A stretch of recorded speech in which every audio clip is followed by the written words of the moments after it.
Hello friends, कैसे हैं आप सब। आई होप आप सब बहुत अच्छे होंगे। फ्रेंड्स, आज मैं आपके लिए लेके आई हूँ फिर से बहुत ही यूज़फुल टिप्स। ये टिप्स एंड ट्रिक्स आपके काम को तो आसान करेंगे ही, साथ ही साथ आपके समय और पैसों की भी बचत करेंगे। तो चलिए बिना देरी करते हुए वीडियो को शुरू करते हैं। इससे पहले आप लोगों से एक छोटी सी रिक्वेस्ट है, वीडियो पसंद आए तो वीडियो को एक लाइक करें और चैनल पे अगर पहली बार आए तो प्लीज़ चैनल को भी सब्सक्राइब कर दें। वीडियो में एंड तक बने रहें और बेल आइकन को भी प्रेस कर दें। ऐसी यूजफुल वीडियो मैं लाती रहती हूँ। फ्रेंड्स, पहली टिप्स है हमारी इस तरह की बीन्स को लेके।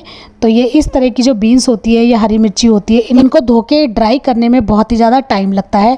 तो फ्रेंड्स, अक्सर हमारे पास इस तरह की जो नेट या जाली होती है जिनमें हम फ्रूट्स लाते हैं या फिर कोई भी वेजिटेबल हमें इनमें लेके आते हैं या कोई भी सामान इसमें ग्रोसरी का आता है, तो इनको हमें फेंकना नहीं चाहिए। इनमें हम अपने बीन्स और हरी मिर्ची को बहुत ही आसानी से वॉश कर सकते हैं और ड्राई कर सकते हैं।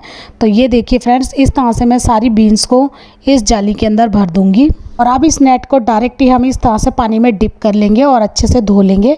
तो ये देखिए बहुत ही आसानी से हमारी सारी बीन्स और हरी मिर्ची इसमें धुल जाती है। और अब इस तरह से वॉश करने के बाद हम इसको हैंग भी कर सकते हैं, जिससे कि इसका सारा एक्स्ट्रा पानी निकल जाए। इसके ऊपर इस तरह का एक डोरी भी लगी रहती है जिसको हम आसानी से कहीं पर भी हैंग कर सकते हैं और इसका सारा पानी निकलने के बाद हम इसको बहुत ही आसानी से कट कर सकते हैं। आई होप आपको ये टिप पसंद आई होगी। सेम इसी तरह से हम अपनी हरी मिर्ची को भी वॉश करके ड्राई कर सकते हैं और इनको स्टोर करने का तरीका भी मैंने अपनी पहली वीडियो में बताया है, आप चाहें तो उसे भी चेकआउट कर लीजिए। चलिए बढ़ते हैं अपनी अगली टिप की तरफ। फ्रेंड्स, अगली टिप है हमारी इस तरह के बैंगनों को रोस्ट करने की।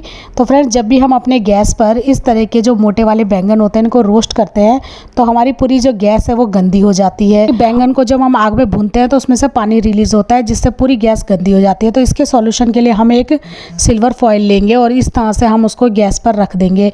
तो अब बीच की साइड से हम दबा देंगे तो जो बर्नर की साइड से उभरा वाला हिस्सा है फॉइल का, उसमें एक कटोरी की शेप बन गई है। तो इतने हिस्से को हम कट कर देंगे कैंची से। तो ये देखिए फ्रेंड्स, इस तरह से मैंने फॉइल पेपर को उठा लिया है और जो इसका उभरा वाला हिस्सा है इसको हम कैंची की हेल्प से जो कटोरी की शेप में उभरा वाला हिस्सा है इसको कट कर देंगे।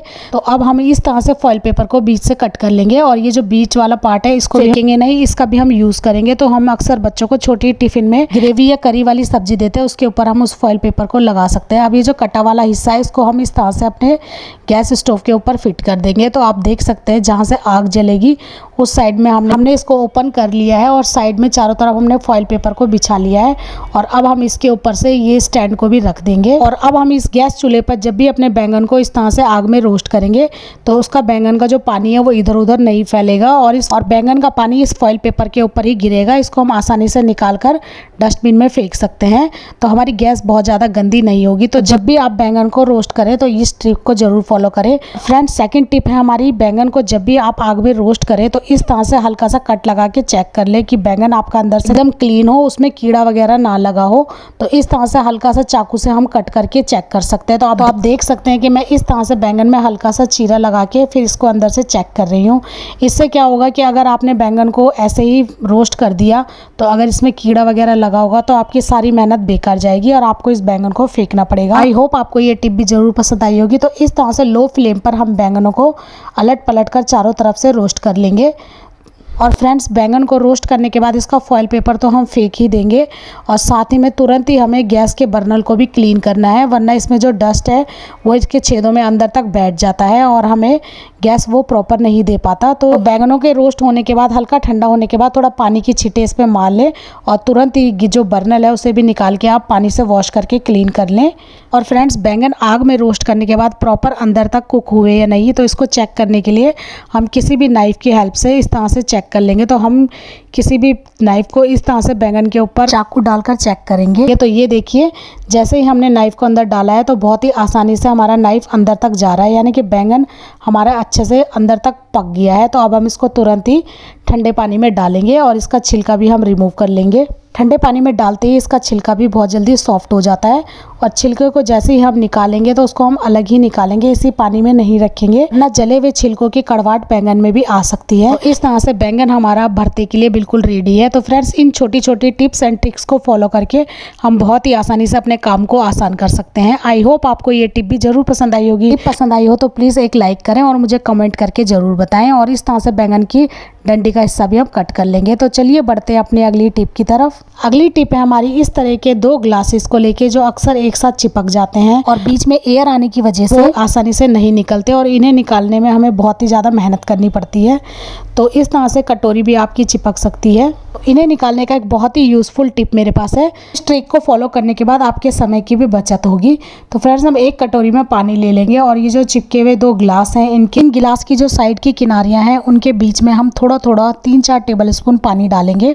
बहुत ज़्यादा भी हमें नहीं डालना है, थोड़ा सा ही पानी बस चला जाए। ये देखिए, नीचे वाले गिलास की किनारी पे हमने हल्का हल्का पानी इसमें डाल दिया है। तो 3 से 4 टेबल स्पून पानी हम गिलास के अंदर डाल देंगे और अब हम इस गिलास को रखेंगे गैस चूल्हे के ऊपर। तो आप देख सकते हैं पानी डालने के बाद भी ये इजीली नहीं निकल पा रहे हैं।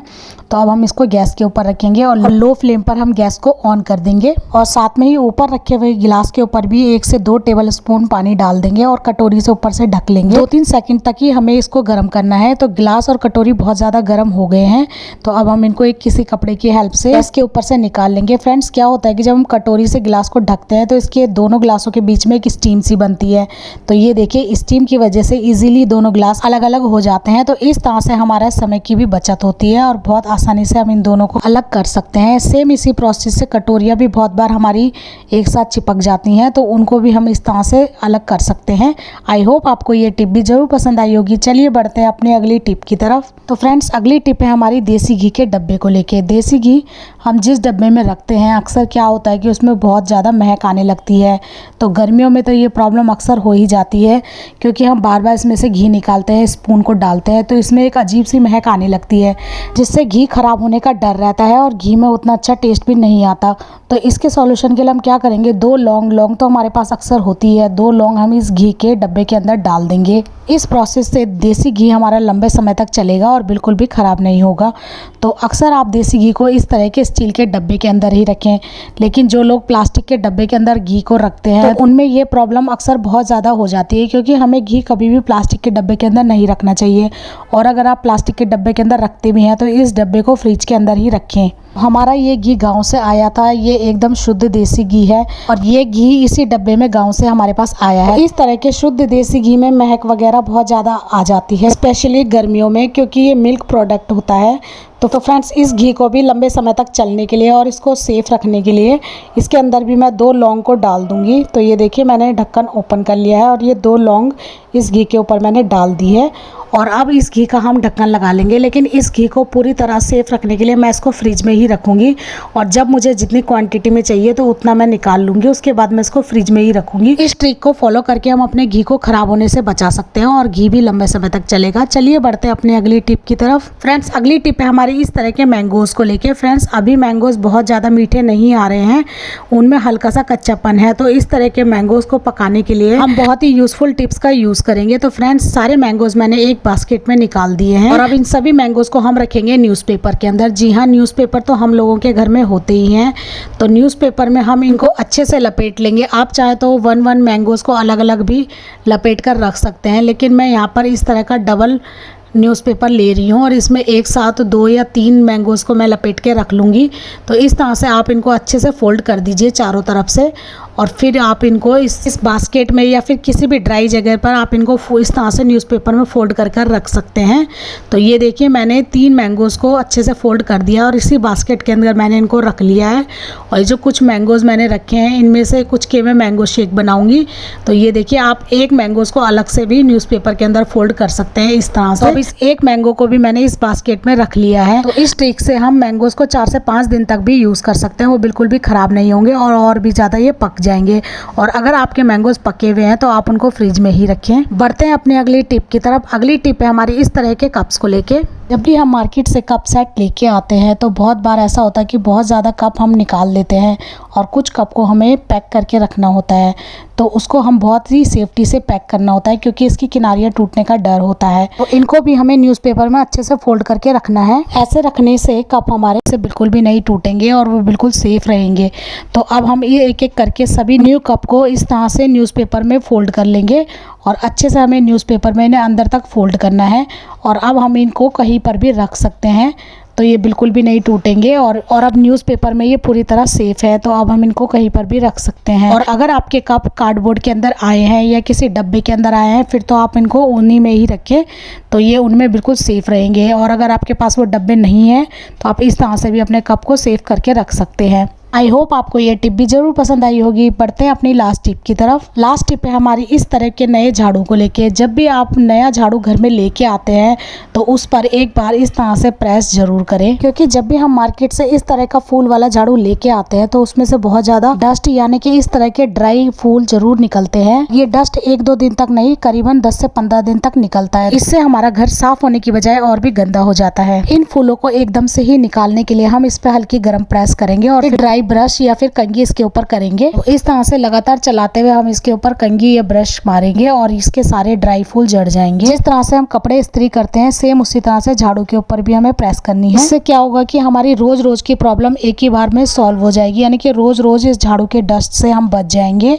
हल्की प्रेस करने के बाद इसके ऊपर हम ड्राई ब्रश से इस तरह से ब्रश लगाएंगे और हल्का सा इसे झाड़ेंगे। हल्का हल्का हमको इस झाड़ू को फर्श पे मारना है और इससे सारे इसके जितने भी फूल है वो निकल जाएंगे। अब जब भी आप एकदम नई झाड़ू लेके आए तो एक बार उसके ऊपर इस तरह से आयरन से इस्त्री जरूर करें। झाड़ू के आगे की साइड, फूल वाली साइड पे अच्छे से हम इस पे हल्की हल्की प्रेस से इस्त्री कर लेंगे और उसके बाद ब्रश की हेल्प से हम इसको झाड़ लेंगे। तो देखा फ्रेंड्स, आपने ये ट्रिक भी बहुत ही ज़्यादा यूज़फुल है। आप एक बार इस ट्रिक को ज़रूर फॉलो करें, आपको ये ज़रूर पसंद आएगी। आई होप आपको सभी टिप्स एंड ट्रिक्स बहुत ही ज़्यादा पसंद आई होंगी। वीडियो पसंद आई हो तो प्लीज़ वीडियो को एक लाइक ज़रूर करें।